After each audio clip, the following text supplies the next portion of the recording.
Hey YouTube, what's going on? All right, this is the the East Coast collaboration with Dave from Organic Garden, North Carolina, and Eva from upstate New York. It's the Highland Homestead. So, all right, we're gonna be talking about papayas. All right, papayas is a unique tree. The average papaya maybe live about, I think, 5 to 6 years, and then the production of the tree start dropping. The tree can get extremely tall. So in this video I'm going to show you what I do if the tree gets too tall, for you to actually start reaching the fruits. I don't want to climb on ladders to reach fruits, because that could be dangerous at the same time. So I found out there's a way you could actually, prune your papaya tree and it still produces. All right, so let's go check out some of the papaya trees, that got extremely tall, and I'm going to show you one that I actually pruned back and how it's looking. All right, let's go check that out. All right, let's go down into the food forest and I'll show you guys something real quick. All right. All right, I want to show you something. Guys, look at this papaya tree. I'm going to show you how tall it is. If you look up there, there's ripe papayas. So the tree start fruiting probably once it's about here. So you was able to actually reach the fruits and just pick right here. Even up to here you could pick, even up here. So now it reached, like I could still reach these fruits right here, without using a ladder. But what about when it reach to that height up here? I won't be able to reach them, and I'm not gonna climb on a ladder. So I figured out a way we could resolve that issue. It's gonna take a little patience in the meantime, but let's go check it out.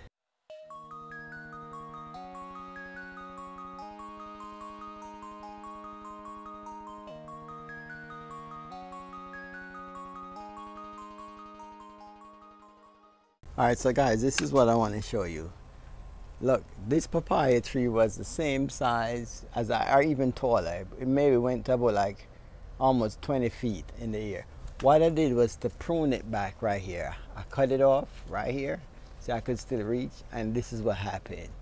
It pushed, new growth came out. Look right here. There's even a papaya right here. Look here. Look, even. And there's more, you see blooms up there too. So, if this is even for people who, if you're growing a papaya in a container, it gets too tall, you could try pruning it back and see what happens. It works for me. The tree still, it even actually pushed new growth right here. And there's more coming off, like the tree just starts sprouting new, something that papaya don't normally do. Because normally papaya just one straight trunk going up into the sky. You prune it back and you get all these new growth pushing out. All these new growth actually pushing out. Yep. So, that's just a quick tip. If the tree gets too tall for you to actually harvest the fruit, just prune it back and see what happens. Yep, it's a fast growing tree, so you could try it and see. It works for me, as I show you right here. Right, this is where it was pruned back, push out all the new growth right here. All right, so that's just my tip for the East Coast collaboration. All right guys, so I want you guys to continue watching the rest of this video. You will get to see Eva from Highland Homestead and Dave from North Carolina, Organic North Carolina Garden, in the rest of this video. All right, enjoy. Oh, hi there folks. Well, I have this bed all cleaned out from our lettuces. and I am so done with the garden. Let me show you something different. Come on.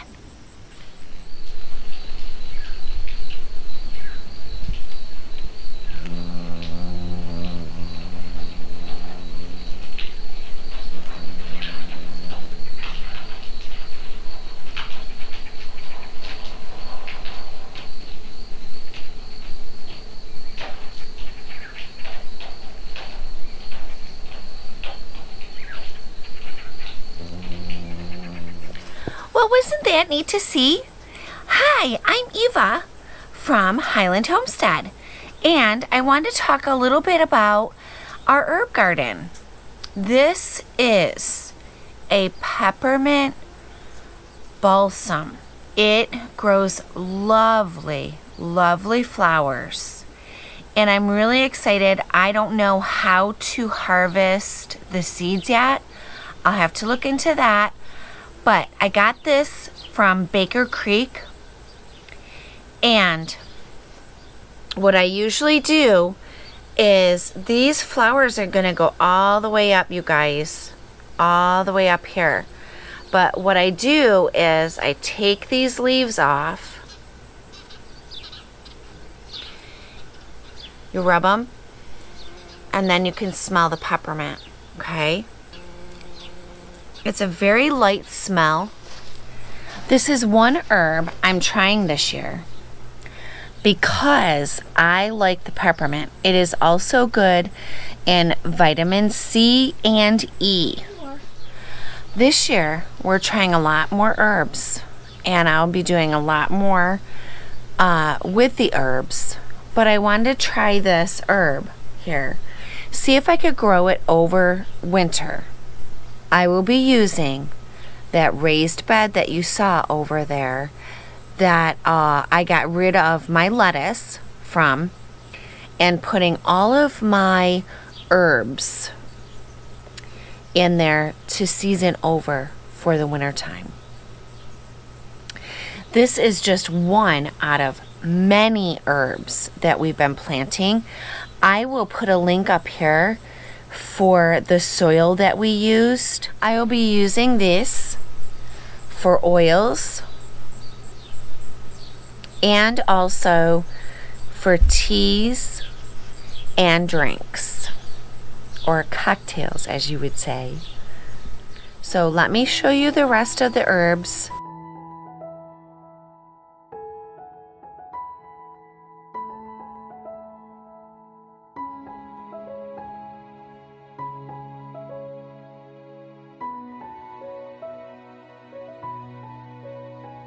So the beautiful herbs attract a lot of bees, butterflies, and a lot of other things.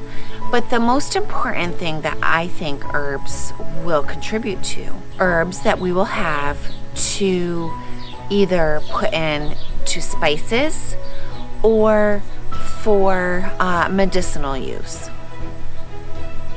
on the homestead here. Now, if you have not ever thought about doing different herbs, now is a good time to start.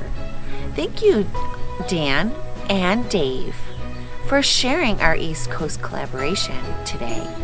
And we will talk to you all soon. Have a great day from our house to yours. Toodles. Hello gardening friends, I'm super excited to bring you our East Coast gardening collaboration in the month of August. I'm going to be telling you about a garden failure that's a very common problem with your tomatoes, and I'm going to show you how it can be fixed. And I'm super excited to see what is growing down in Florida with Dan and what is growing in New York with Eva. So let's get down to the garden and I'll show you my problem. This year I've been dealing with a common gardening fail. If you garden, you're going to have failures. The important thing is to learn from your failures and try to do better next time. The problem I'm having has been with my tomatoes, and it's called blossom end rot, and it's a very common problem. Tomatoes are one of the favorite crops for home gardeners to grow, but they are also one of the most difficult. Blossom end rot is caused by a calcium deficiency, and while it looks like it's a terrible disease, it's not a disease at all. It's a physiological problem where the roots and the stems aren't able to get enough calcium up to the tomatoes. Usually it's not a problem of calcium deficiency in the soil. The problem is that the soil is too dry, or there have been fluctuations in the moisture levels, so the calcium hasn't been supplied consistently as the tomato needs it. And that makes sense for me this year because we are having a drought in my local microclimate. The rainstorms have seemed to go north or south of us and missed us completely. It has been super dry, and even the weeds are dying in my garden. I have been trying to water my tomatoes and other plants, but it has been difficult with the high temperatures and our lack of natural rainwater, so my soil has been drying out too much. To help prevent blossom end rot, I put down a thick layer of mulch that I got from the bedding of our bunny cage, so you can see that it has a lot of wood chips and bunny poop in there. That will add nutrition to the soil as it decomposes and as the water and rain goes through it. This mulch will keep the moisture in so that the soil won't dry out as much and the roots will be able to stay moist. Blossom end rot can also develop in peppers, squash, cucumbers, and melon fruits, but I usually see it in the tomatoes more than anywhere else. It's okay to use the ripe fruits even though they have the blossom end rot. You can just cut the bad parts off and still use the tomato. But usually there isn't much left that's usable, so I prefer to pull the tomato off the vine and get rid of it as soon as I see the bottom of the tomatoes start to turn dark. Another problem with my tomatoes this year has been the high temperatures. Most tomato plants will not set fruit if the temperatures are over 90 degrees, and we have had plenty of 90-degree days this summer.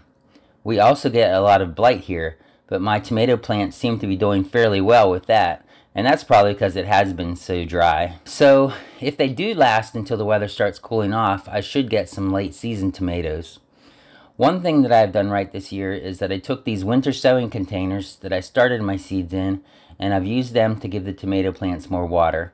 This container has drainage holes in it that I put in the bottom to drain the potting mix when I started the tomato seeds. So I just fill these with water as I'm watering, and the water drains out slowly and goes down into the soil without running off as much. Next year I think I'll put more of these in because the two plants to the right and the left of this container have not gotten near as much blossom end rot as the other ones farther down the row. Plus, when I leave these winter sowed containers in, I've written on there what variety of tomato I planted, and that helps me to remember what seeds I've planted. Another thing that can make a huge difference for the blossom end rot would be to install an automatic watering system. That should help keep the tomatoes healthy. I have an automatic control that I got a few years back that I need to install in my faucet, so maybe that'll be an upcoming video. Some people do put calcium on their plants to make sure there's enough calcium in their soil. You can break up a Tums tablet and put that around the base of the plant, or you can use calciums that you can purchase from garden stores. This doesn't really hurt, but usually isn't necessary, like I've said. Let me know in the comments below if you've experienced blossom end rot and if it seems to be worse this year than other years. If you have a bad failure in gardening, you can always say, well, we'll try again next year.